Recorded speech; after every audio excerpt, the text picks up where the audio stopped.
मेरे प्यारे साथियों, वाहिगुरु जी का खालसा, वाहिगुरु जी की फतेह।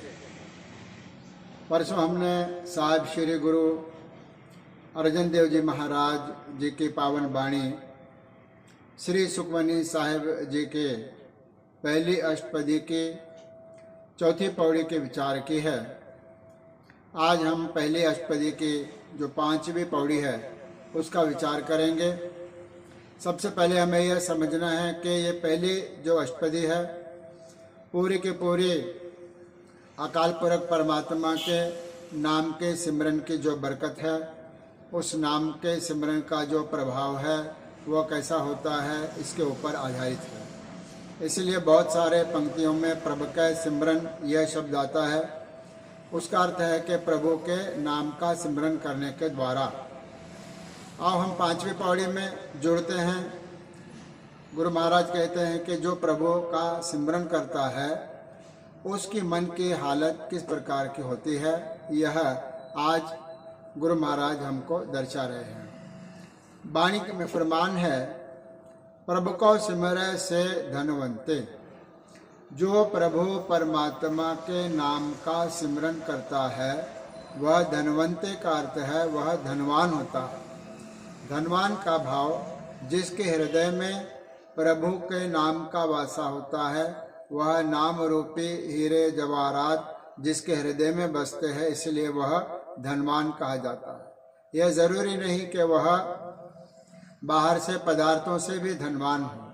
यहाँ धनवान का अर्थ पैसों और रुपयों से नहीं है, वह तो होता ही है, लेकिन उससे भी अधिक उसके हृदय में प्रभु का जो नाम है उसका वासा होता है, जिसके कारण वह प्रभु के नाम के सिमरन के द्वारा धनाढ्य धनवान हो जाता है। फिर कहते हैं, प्रभु का सिमरे से पत बनते।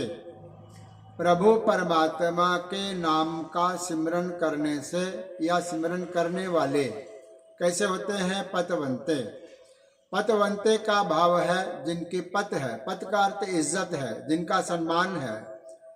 प्रभु के नाम का सिमरन करने से समाज में वह पतवंता कहा जाता है, अर्थात उस व्यक्ति की समाज रेस्पेक्ट करता है, इज्जत करता है, जो प्रभु परमात्मा के नाम को सिमरता है या नाम का ध्यान करता है।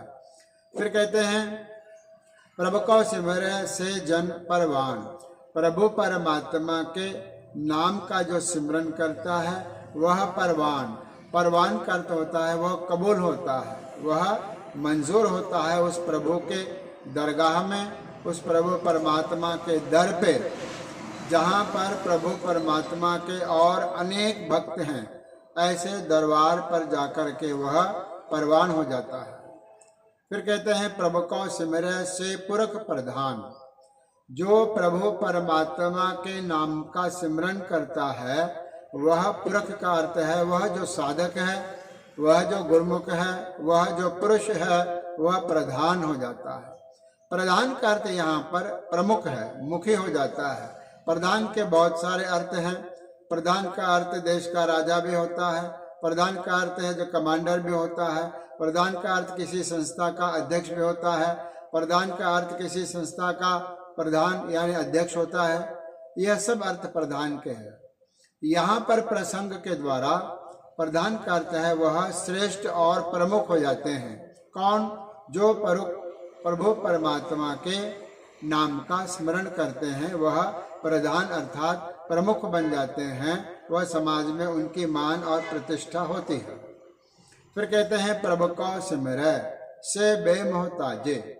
जो प्रभु परमात्मा के नाम का स्मरण करता है वह बेमोहताजे का अर्थ है उनको किसी की मोहताजी नहीं होती, अर्थात वह किसी और के ऊपर आधारित नहीं होते, वह किसी के अधीन नहीं होते। जो प्रभु परमात्मा के नाम का स्मरण करते हैं। फिर कहते हैं, प्रभु को सिमरे से सर्व के राज्य। जो प्रभु परमात्मा के नाम का स्मरण करता है वह सर्व के राज्य का अर्थ है सबके राजे होते हैं। राजा का अर्थ है जो बंधन में नहीं रहता। जो भी राजा होएगा, जो बादशाह होगा, उसका भाव है कि वह किसी के बंधन में नहीं है, बल्कि सब उसके बंधन में हैं। सब उसका हुक्म मानते हैं, पर उसके ऊपर कोई हुक्म चलाने वाला नहीं होता।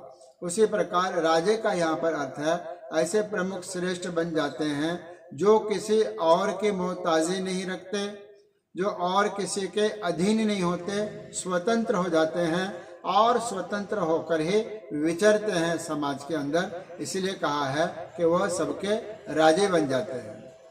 फिर कहते हैं प्रभु को सिमरे से सुखवासी। जो प्रभु परमात्मा के नाम का स्मरण करता है वह हमेशा ही सुखवासी। सुखवासी का अर्थ है जिसके पास हमेशा सुख रहता है और वह सुख में निवास करता है, बाहर से भी सुखी है और अंदर से भी सुखी है। ऐसा मनुष्य जो प्रभु परमात्मा के नाम का स्मरण कर रहा है। फिर कहते हैं प्रभु को सिमरे सदा अविनाशी। जो प्रभु परमात्मा के नाम का स्मरण करता है वह अविनाशी का अर्थ है उसका कभी नाश नहीं होता। नाश नहीं होता इसका अर्थ है वह जन्म और मरण के चक्र से स्वतंत्र हो जाता है, 84 लाख योनियों के बंधनों से मुक्त हो जाता है। उसको कहा है अविनाशी, जिसका कभी नाश नहीं होता, जो मुड़कर कभी फिर से जन्म नहीं लेता। फिर कहते हैं सिमरन ते लागे जिन आप दयाला। लेकिन इसकी कंडीशन क्या है?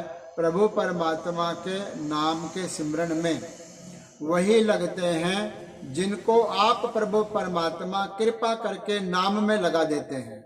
हर एक नाम से भी जुड़ नहीं सकता, यह बड़ा मुश्किल काम है, कठिन काम है। यह कठिन काम किसको प्राप्त होता है? जिसके ऊपर प्रभु परमात्मा आप कृपा कर दे।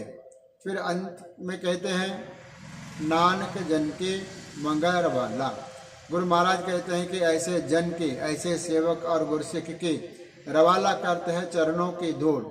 मैं ऐसे गुरसिखों के चरणों की धूल चाहता हूँ जो 8 पहर प्रभु परमात्मा के नाम के सिमरन में जुड़े हुए हैं। उनके चरणों की धूल भी पवित्र है। गुरु महाराज अपने आप पे लेके कहते हैं कि जिसको भी वह मिल जाए वह प्रमुख और भाग्यशाली है, जिसके झोली में ऐसे गुरुमुख की, ऐसे प्यारे की, संत के चरणों की धूल भी पड़ जाए। हमें भी ये रिस आए कि गुरु महाराज का जो सिमरन है, उसका जो किणका है, वह हमारे हृदय के अंदर बस जाए। यहाँ पर 5वीं पौड़ी के विचार समाप्त है। आने वाली पौड़ी के विचार हम परसों करेंगे। सबसे बेनती है सुखमनी साहब के लड़ीवार ये जो विचार निरंतर चलती रहेगी। इस चैनल को आप अधिक से अधिक सब्सक्राइब करें, शेयर करें, परिवार में सुनाएं, मित्रों को सुनाएं, ताकि सुखमनी साहब का यह पावन भाव घर घर तक पहुँचे। यही हमारा उद्देश्य है, यही हमारा मंतव्य है। आज इतना ही। धन्यवाद। गुरु रखा।